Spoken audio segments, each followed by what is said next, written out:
Okay, in our previous video, we looked at a square matrix A, which let's say is n by n, and we considered using the power method to find the dominant eigenvector of A, that is the eigenvector associated with the largest eigenvalue.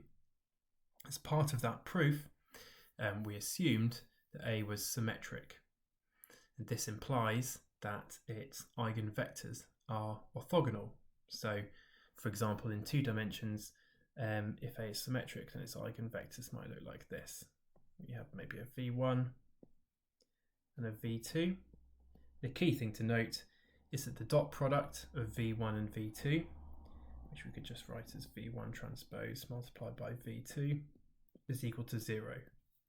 Geometrically means the projection of v2 onto v1 is 0. In fact, we can relax that assumption a bit in this video, so we're no longer going to say that A is symmetric, i.e. we're no longer enforcing the eigenvectors to be orthogonal, but we're going to say that they have to be linearly independent. Okay, so as an example, still staying in R2, i.e. 2 dimensions, let's imagine if that's the first eigenvector, this is the second eigenvector. Well, we no longer have the property that the dot product between the two is 0, i.e. the projection of this vector v2 onto v1 is now non-zero. However, when we say they're linearly independent, what we mean is you can't take any of your vectors and recreate it as a linear combination of all the other vectors. So in this particular case, what we're saying is that you can't multiply v1 by a constant c to get v2. That's not possible. So what we see here is an example of 2 vectors that are linearly independent, but they are not orthogonal. The key thing is they can still act as a basis. So what that means is we can recreate any vector in this case R2 as a linear combination of v1 and v2, even though they're not orthogonal, like I say. So specifically, if I come up with some other vector x, which happens to be there, what we're saying is that you can always write that as a linear combination of the v1 and v2. So if I go over here, what we're saying is that we can still say that there'll be some constants c1 and c2 that we can find such that x is equal to c1 v1 plus c2 v2. So in this way, these vectors still act as a basis for R2. So for our matrix that's n by n, what we're saying is that you can recreate any of its columns, if you like, as a linear combination of its eigenvectors. Now, if you remember, in the power iteration method, what you do is you kind of start off with a random vector x. So our matrix is n by n, so this is going to be length n. And then what we do is, after that, we compute a times x, and then a to the power 2 times x, and so on, until we get to a to the power k times x. And as k increases, what we did is we showed that this tends towards something proportional to the dominant eigenvector of A. So that's in the previous video. Now what we're going to do to start off our proof, now that we've relaxed the assumption that A is symmetric, is we're going to write down x as a linear combination of all the eigenvectors of A, because as we've established, we're saying in this problem that the eigenvectors of A are linearly independent, therefore they form a basis, in this case in Rn. So we're allowed to write that x is equal to this summation from, let's say, I equals 1 to n of constants multiplied by eigenvectors of A. So then we look at the actual approach that we use in the power iteration method. So if we pre-multiply by A on the left hand side, then we still have this summation. We have a constant, and then we pre-multiply by A before we get this vector Vi. Then from the definition of eigenvectors, this thing, that is going to be equal to the ith eigenvalue times Vi. So that's just by definition, okay? So that becomes equal to a summation from I equals 1 to n of this constant Ci multiplied by the ith eigenvalue multiplied by the ith eigenvector.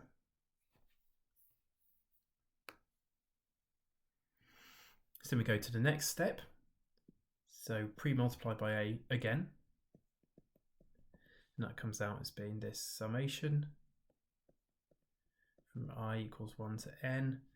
We still have this constant. We still have, so this eigenvalue is also just a constant. Now we pre-multiply by the matrix A again, and then we still have our eigenvector Vi. Yet again, this thing is equal to eigenvalue multiplied by eigenvector. So that becomes summation from I equals 1 to n of constant. And now we have eigenvalue squared multiplied by eigenvector. So you can imagine that if you keep writing this out k times, you end up with A that's been pre-multiplied k times multiplied by x is equal to the summation over I equals 1 to n of some constant multiplied by the eigenvalue to the power k multiplied by eigenvector Vi. Excuse me. And then the proof is really very, very similar to the one that we saw in the previous video. So again, some of the assumptions are outlined in the previous video. If you want to, if you've forgotten, it might be worth seeing that before trying this. But basically, we're saying that our eigenvalues are ordered, so that V1 is the dominant eigenvector, i.e. the absolute value of lambda1 is the largest out of all the absolute values of the eigenvalues. And we're just going to take lambda1 outside of this summation. So our largest absolute eigenvalue comes out here to the power k multiplied by its summation I equals 1 to n of constant, and then we've got a lambda I divided by lambda1 to the power of k, because lambda1's come outside the summation, multiplied by Vi, the ith eigenvector. And just like we said in the last video, because lambda1 is the largest eigenvalue, then everything apart from the first term in the summation, this is going to be less than 1, and it's set to the power of k. So for everything in this summation except for where I equals 1, as k tends to infinity, all these terms are going to converge to 0. So like I say, just as we did in the previous video, as k goes to infinity, then it means that a to the power of k x will tend towards just the case where I equals 1 in this summation, which is going to be lambda1 to the power of k times some constant c1 times the vector v1. Therefore, this vector is proportional to the dominant eigenvector. And so the proof is now complete for the case where A is not necessarily symmetric, but its eigenvectors are linearly independent. Now if we go back to the beginning of this proof, then we can learn a bit about the potential impact of our choice of x, the initial vector that we use to start off the power method. So the proof really starts by expressing x as this linear combination of the eigenvectors of A. But what if, let's say by accident, we actually choose x, our initial vector, such that it doesn't contain any component of v1, the dominant eigenvector. So in that case, c1 would be equal to 0 in this equation. And so what you'd end up with is that x is actually expressed as a summation, but now starting from I is equal to 2, because the first term is equal to 0. Ci times Vi. At that point, the proof really just proceeds in exactly the same way. So we pre-multiply this by a to the power of k on both sides. So that's equal to this summation, and now it just starts at I equals 2 rather than I equals 1. A to the power of k Vi, which is equal to same summation, and then here we put in our eigenvector, ith eigenvector to the power of k. So exactly the same procedure. And then remembering that we've ordered our eigenvalues, so they go from the absolute largest to the absolute smallest, then because we now lambda 1, the first eigenvalue, isn't considered in this summation, what we're going to do is just take lambda 2 outside of the summation instead. So that is equal to, again, this is really exactly the same procedure that we've seen, lambda 2 to the power of k, summation from I equals 2 to n of your constant, lambda I, and this time it's divided by lambda 2 rather than lambda 1 as in the previous proof, to the power of k.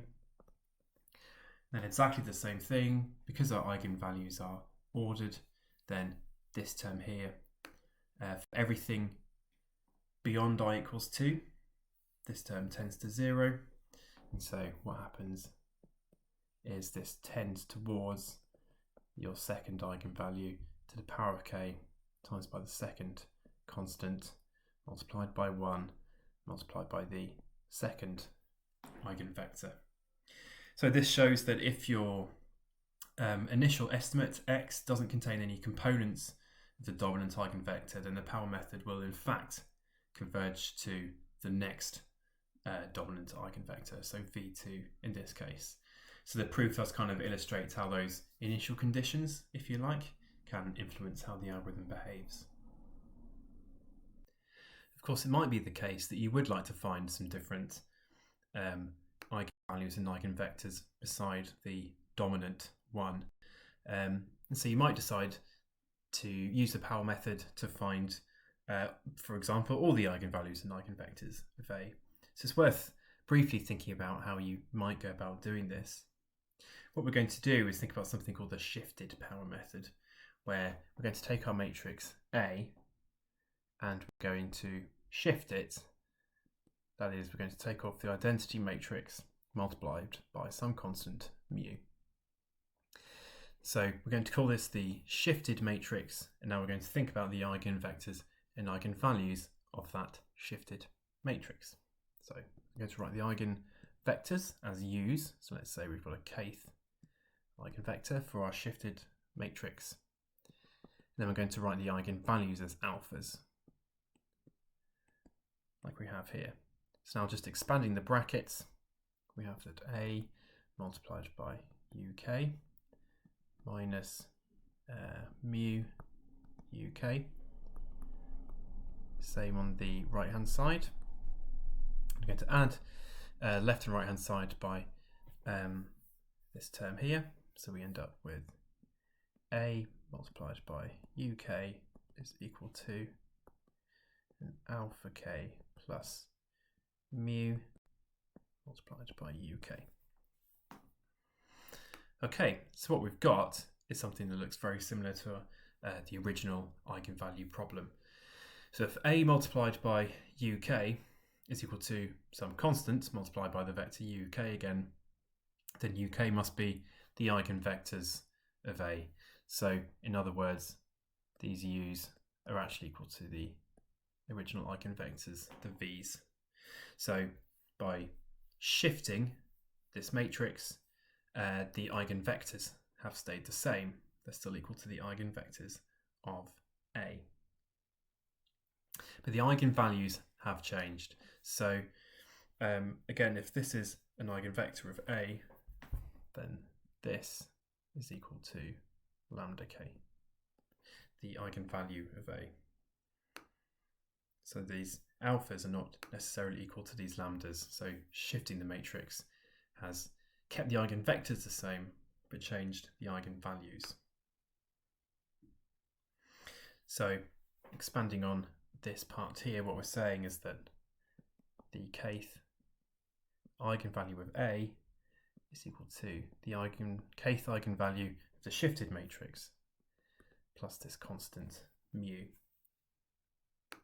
So rearranging this and writing it for several values of K, what you've got is your alpha 1 eigenvalue of the shifted matrix is equal to lambda 1 minus mu.